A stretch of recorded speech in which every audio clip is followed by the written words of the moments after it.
Da-da-dun, da-da-dun, da-da-da-da-dun. Hey, what's up, guys? Yes, so J-Wink is here with the review for Star Wars Episode 3, Revenge of the Sith. So yeah, guys, I told you that I was going to do reviews for the last 4 Star Wars movies that I had to do. I still have the Clone Wars series to get through, but I felt like I will go over that, as the time progresses, and a little bit, more down the line, more than likely. But yeah, definitely, this movie made a huge impact on my life. Star Wars Episode 3 was the very first film I ever saw in a movie theater before. It is also um, my favorite Star Wars movie of all time, and also my favorite movie of all time because of the emotional impact it's had on me. It was the first movie I'd ever saw in a movie theater. When I saw it, like, I'd always all the time watch Star Wars Episode 1 and 2, and then 4, 5, and 6. I'd always watch those, and I'd always wonder what happened between 2 and 4. There's this huge gap, and we never know what happens. And it's awesome that we finally got to see it in this movie, in Star Wars Revenge of the Sith.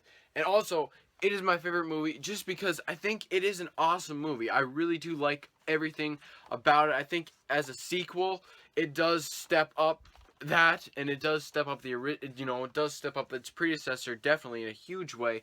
And yeah, but the way I see it is, guys, if you guys do not think this is your favorite Star Wars movie, or maybe your favorite movie of all time, I completely understand. It is one of those kind of movies that I can see that if somebody doesn't like it, I understand, and I've seen people review the movies before, and some people, like my boy in Force Storm 4, explained why the prequels are secretly brilliant, and I think his reasoning for that is amazing. I really do love that. But we're here to talk about Star Wars Revenge of the Sith right now. I will post that video when it comes in the link in the description below. But yeah, here to talk about Revenge of the Sith. So yes, Revenge of the Sith takes place 3 years. It's kind of towards the end of the Clone Wars when we see Anakin and Obi-Wan. They became a little bit weathered from everything that's happened from the previous 3 years, and we see at the beginning of the movie they're going to rescue the Chancellor, and we see General Grievous for the first time, and it's very cool, very fun. Except that you guys saw if you guys saw Star Wars Clone Wars, the cartoon, the micro series in 2003 and 2004, you would have seen who Grievous was and kind of the impact that he had on the Jedi Order, and it was very cool and very interesting to see, that character had come back, even though I didn't see the micro series, and see him as he was now. But moving on to I felt like this is an awesome movie. It's straight up kind of original trilogy. It gets you right into the action right away at the beginning of the film, and then we go and make a quick cut to the fight between Count Dooku and all of them, and then Count Dooku dies after Anakin, kills him, and it's just pretty much an escape mission away from off the ship, off the Devastator, and I really do love this. Like, I do really love that scene. It's a really fun and action-packed scene, and from what I heard from George Lucas, in a video one time, that scene was like 2 hours long, and that Revenge of the Sith was supposed to be like 4 hours long, I believe, and that sequence was just like 2 hours long on its own or something like that. But yeah, it's very cool, it's very fun, and then moving on to what happened, we find out that Padme's pregnant, and that she, oh no, okay, so she's pregnant, and now Anakin's got troubles, and he's gotta figure out how he's going to handle this because Jedi can't have kids. They can't even have wives. So he goes to Yoda and kind of consoles him for a little bit and tries to talk, and because he starts to have these nightmares and everything. And you guys pretty much know the story from there. And then we finally see Anakin kind of turn to the dark side, and this is kind of what the whole prequel trilogy was about, was to show us Anakin's turn to the dark side. But yes, guys, definitely, I really do love this film. I love it. I think every fight is amazingly well done, especially the end fight between Anakin and Obi-Wan. Oh man, I love that fight.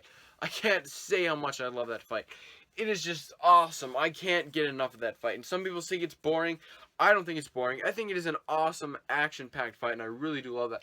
And because it has that emotional impact, it has that friend versus friend and brother versus brother kind of in a way, because these guys, they've been together for a long time. Because it was like maybe probably yeah, like 13 years. They've been together for like 13 years, growing up together. Obi-Wan kind of raised the kid, well, kind of raised him, and it was, you know, very cool and very, you know, interesting to see this friendship kind of break off and end. And it's sad. You do see that sadness in, you know, in this. And moving on, I really did like kind of I really did like the performances in this movie, better than what they were in Attack of the Clones. I think Hayden Christensen did better this time around because he was a little bit less whiny and kind of bratty. But I feel like in episode 2, he kind of did reflect Luke a little bit.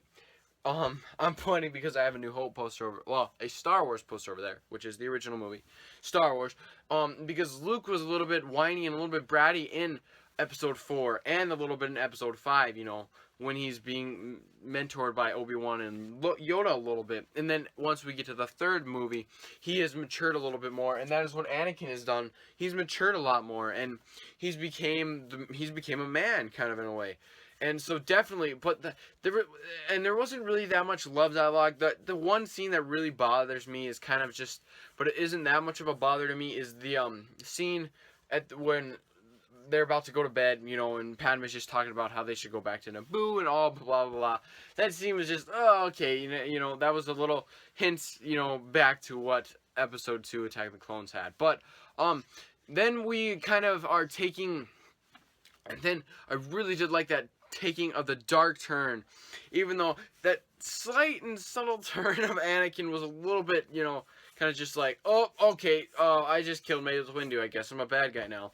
But definitely, I really did like, you know, Anakin's kind of, well, everything after that. Definitely, I really loved a lot of that stuff afterwards, because it is that dark, and it is that kind of ending to what we've grown up, what we've seen for the past 2 movies.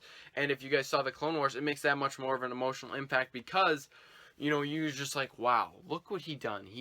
Look what he done. Look what he did. He just took down what thousands of generations have been built up for, and he's done it in a matter of maybe minutes, hours, maybe. And it's amazing that he did that. And, you know, it's a huge, huge thing, in my opinion. And this, oh man, I can't even explain. But yeah, definitely. And then especially when Obi-Wan and Yoda go back to the temple and find all these dead Jedi and children, and Obi-Wan finds out that Anakin is the one that killed them. Like I said, amazingly well done. I really did love, like I said, I really did love everything in this movie. Pretty much, it was awesome-tacular in my opinion. Sorry to say that from Jeremy Johns, but it was awesome. I really did love it. And so I'd give it a rating at 5 out of 5 winks, definitely, because it's got that emotional impact on me, and I really do like the movie on its own. But, you know, and I really do like the movie. Putting my personal preferences aside, you know, kind of my emotional attachment aside, putting that aside. But yeah, other than that, I guess I don't really what else there is more to say. I was gonna say something here, but I completely spaced it out. Oh, what was it? It wasn't, oh, I remember. I was watching Jeremy Johns' video earlier today about how, you know, on episode 3 of the review, how he said that, Obi-Wan, when Anakin is getting burnt up, or before he gets burnt up on Mustafar, after he cuts his arms off, he says, "You were my brother Anakin, I loved you," and how he says, Jedi are not supposed to know anger, nor hate, nor love, you know, and I thought in my head, for, like, kind of a way to kind of answer his thing, like, he did love Anakin, and that's why he failed. He failed because he gave into, because he grew up and you know, he loved the boy, he loved Anakin, and then look what happened. He turned to the dark side, in my opinion. I kind of hope that's maybe an answer. I highly doubt he's ever going to watch this, but that is kind of my excuse, how I kind of see it, is that he would, that's why, you know, because that's, you know, that's why he's hurting, because he loved Anakin, and, you know, that was his fault, because he knows Jedi can't do that, but that's where that emotional impact comes in, and it's, it's sad because you see that oh, it kind of sucks, doesn't it? But yeah, guys, those are my thoughts on Star Wars Revenge of the Sith. Looks like we got to review the rest of the saga here, but definitely, like I said, this movie definitely awesome. I really do love it very much, and I just can't get enough of it. I watch this movie probably every year, definitely every year. Maybe I watch it every couple months because it's my, it is that big of a movie in my mind. But yeah, guys, those are my thoughts on Star Wars Revenge of the Sith. A New Hope, Empire Strikes Back, and Return of the Jedi will be coming on later on this week, in Tuesday, Wednesday, and Thursday, and hopefully Saturday, hopefully I will be able to see Star Wars The Force Awakens, but I'll inform you guys later on that. So yeah, J-Wink, winging out, guys. See you guys later.